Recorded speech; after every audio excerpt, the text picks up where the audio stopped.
I'm going to talk a little about addressing risk in supply chains. When I was asked to do this in the first instance, I thought I was going to be talking to a bunch of restaurateurs and food service people. I don't know if you are restaurateurs and food service people, but I've made it quite general, quite deliberately. I work for a company called the William Jackson Food Group. We'll come to them in a second. I'll say who we are, but I won't spend much time on that. And then we'll run through those items, and if I manage to keep to time, then we'll have some time for questions at the end, but I'm not very good at keeping to time. So the William Jackson Food Group comprises those businesses. Hopefully you'll recognise one or two of those names. The chap with the beard is William Jackson, who founded the company in 1851. The chap to the right is his great-great-grandson, who is the current chairman. It's still family-owned, which is a great bonus in the world of sustainability because it means you have a genuine generational interest in how to make things work. I work in the ESG world, and I'm approaching risk from the perspective of environmental, social, and governance issues, perhaps, rather more from the perspective of your standard commercial risk. But that is clearly an issue as well. So, first of all, understanding risk. Does anybody know what the World Economic Forum does? No, nor me, but every year, January or February, the great and the good of business, government, NGOs, and unaccountably Bono all get together and talk about the world's ills and woes. Other rock stars are available. And they tend to look, amongst other things, at likelihood and impact of issues that might be affecting the world. Hopefully you can see the big boxes, but if you can't see the key, light blue is economic, green is environmental, yellowish is geopolitical, red societal, and purple is technological.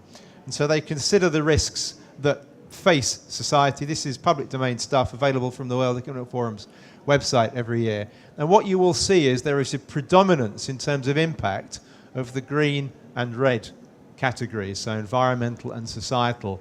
And those of you who are eagle-eyed and think water crises are actually classified now as societal issues. If you go back far enough in this, earlier than 2016, water was down as an environmental issue. It's now regarded as a societal issue. I have seen a very compelling argument that says that the Syrian civil war can be traced back to environmental causes.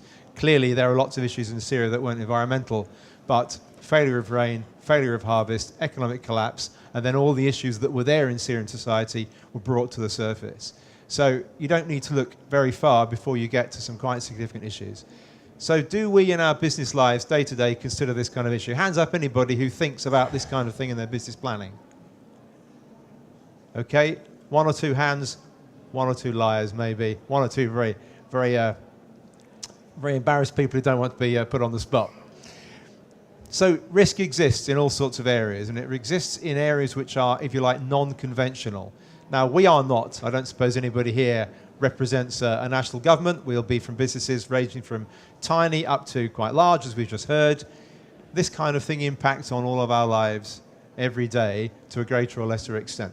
So risk is out there, and we need to think about the type of risks that we want to consider in our lives. Now, the weapons of mass destruction thing, hopefully, since apparently Donald Trump fell in love with Kim Jong-un, as we'll have seen in some of the recent press coverage, maybe that's going to be deemed to be a less likely challenge going forward. But mostly environmental and social, so things that impact all of us in our day-to-day lives. Who's in favour of plastic wrapping on cucumbers? Who is against plastic wrapping on cucumbers? Who was against plastic wrapping on cucumbers before Blue Planet 2?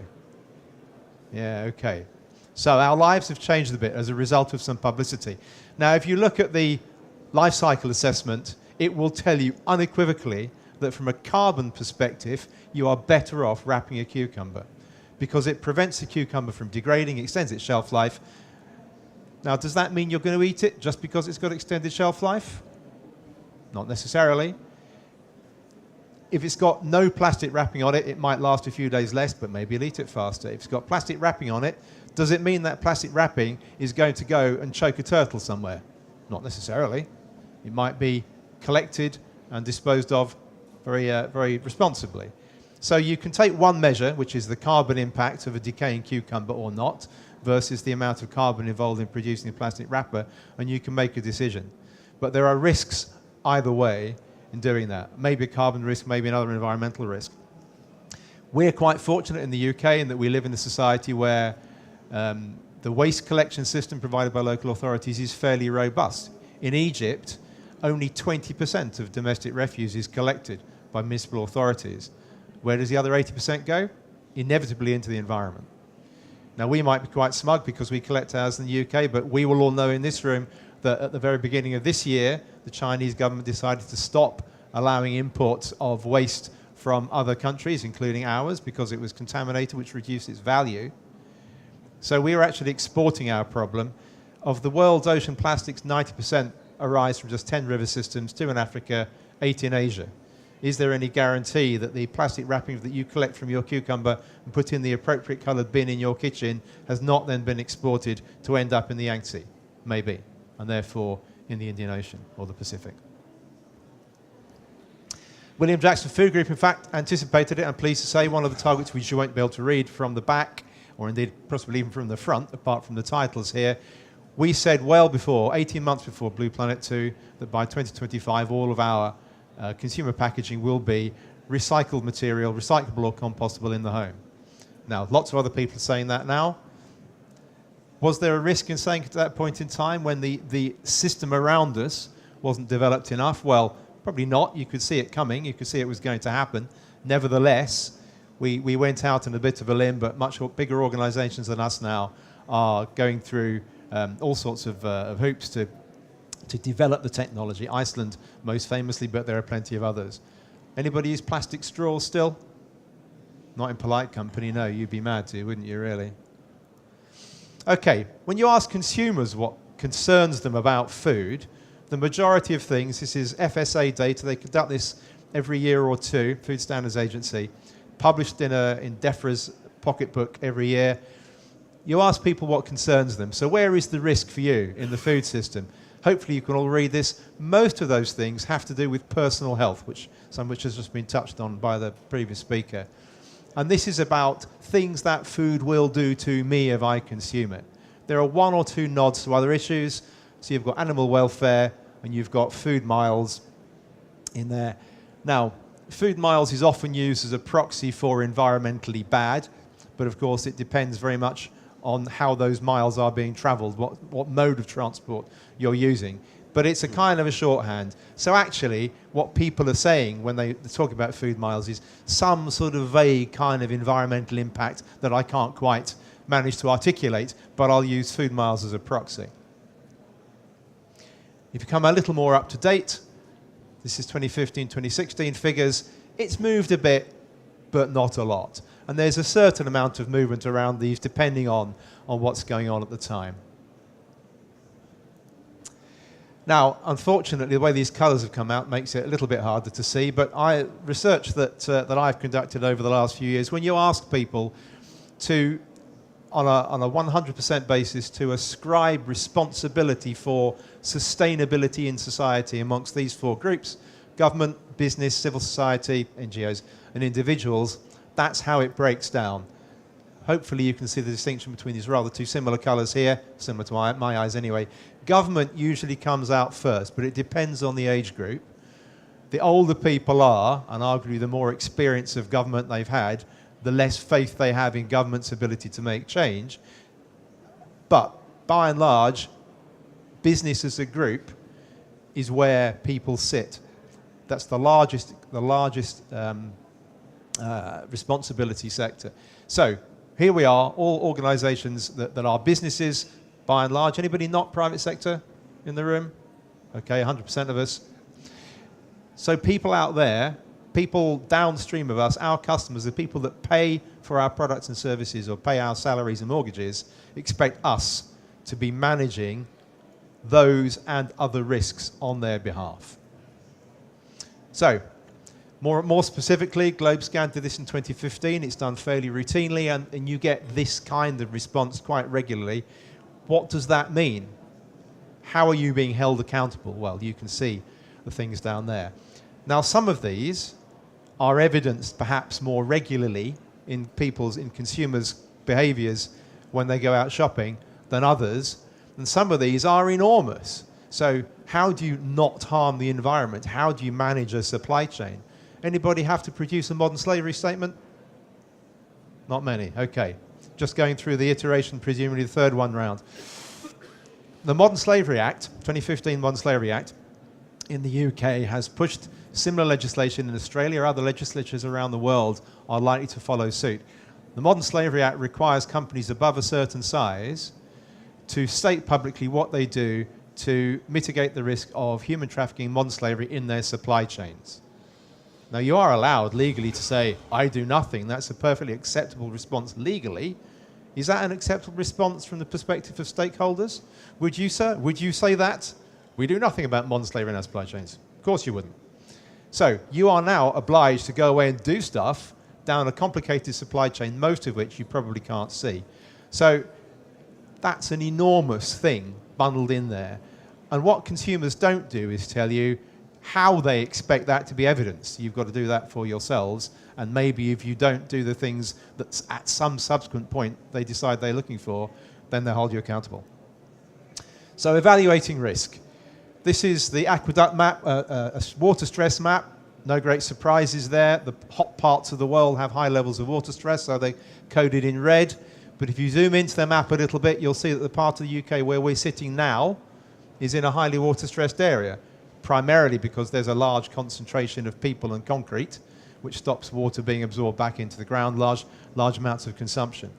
So we might think that water stress is an issue that affects the obvious parts of the world, the arid parts of the world. But no, it's here for us as well. Different variations of this map at different times over a chronological series will show you that London particularly is highly water stressed as well.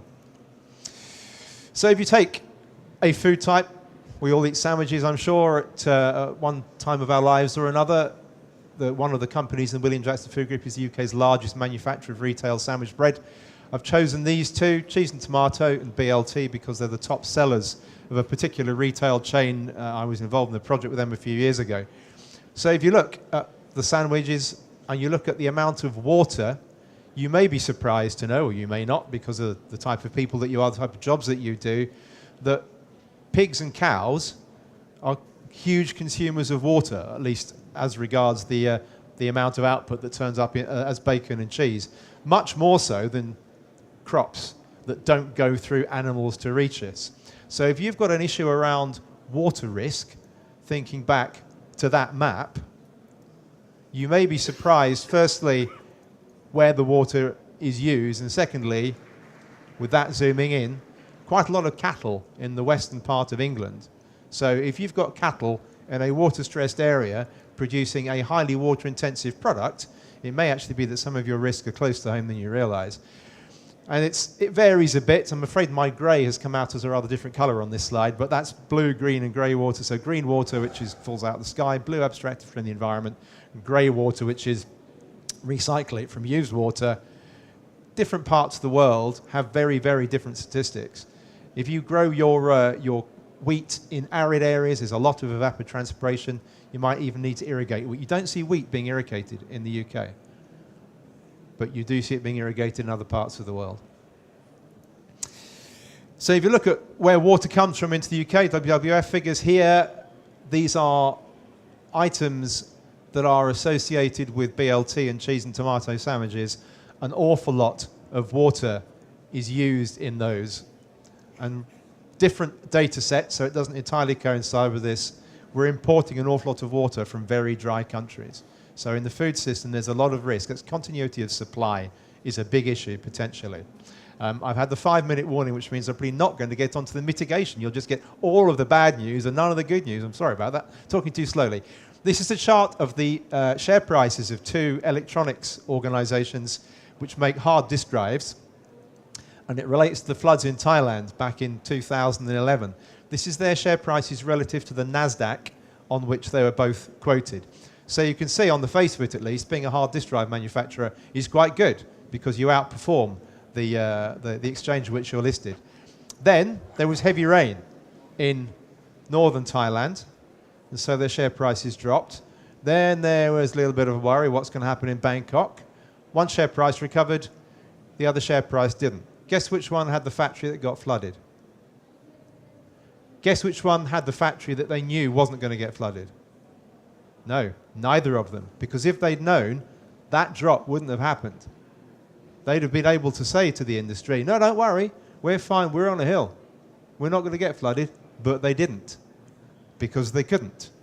So neither of them had evaluated that particular type of risk effectively. And you can see there's a 6-week lag effectively here. You imagine what the difference is, the cash difference in that gap across all that period of time because of the risk of flooding or not. So too little water, too much water. So this is now going to be a gallop through potentially some of the good news. First of all, there are frameworks to follow. Who uses the Sustainable Development Goals in their business planning?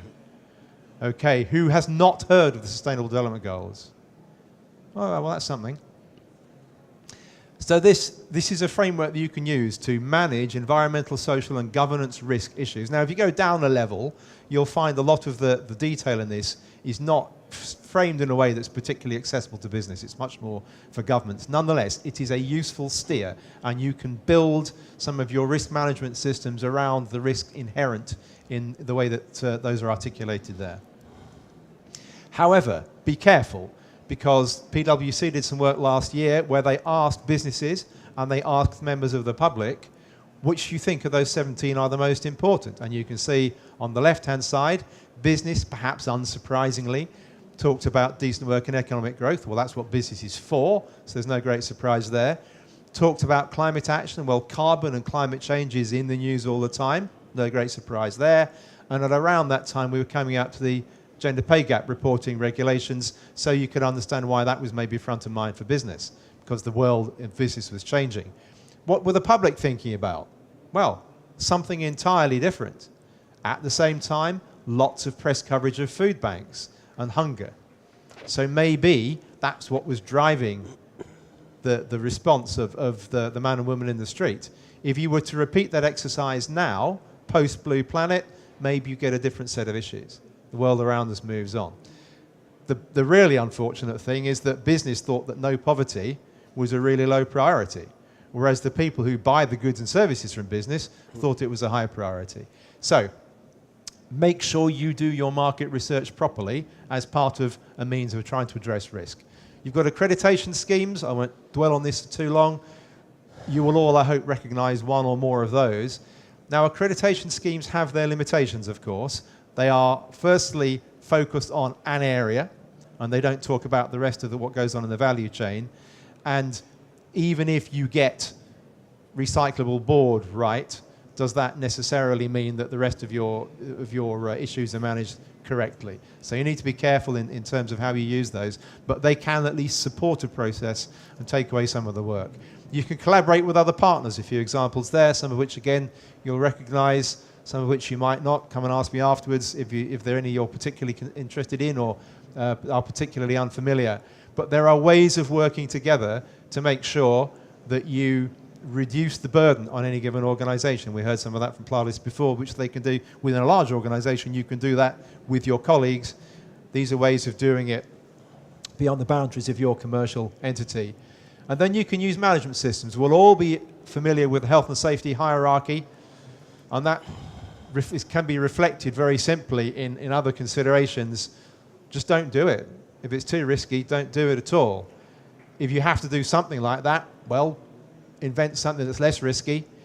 If you have to do it, then you manage it. If you can't manage it, ask a third party to manage it, and that goes back to the accreditation schemes.